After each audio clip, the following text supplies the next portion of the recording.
तर मित्रांनो, आज मी इथे आलो याचं कारण असं की आपले थोर समाजसेवक आज आपल्यात नाही आहेत.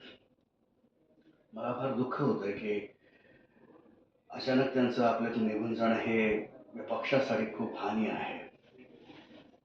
अत्यंत मेहनती असे आपले हे स्वयंसेवक होते, असे आपले कार्यकर्ते होते. पक्षासाठी त्यांनी आपलं आयुष्य वेचलं. पण म्हणून त्यांच्याकडे बघून तुम्ही शिकायला हवं. पक्षामध्ये निष्ठावंत कसे असतात त्याचे उत्तम उदाहरण म्हणजे आपले हे सावरकर.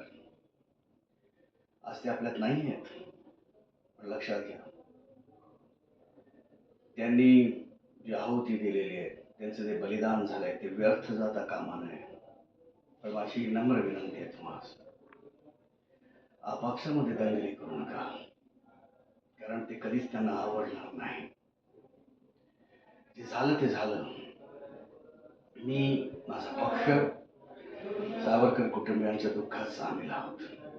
माझी नम्र विनंती आहे तुम्हाला, शांती शांती बाळगा. धन्यवाद.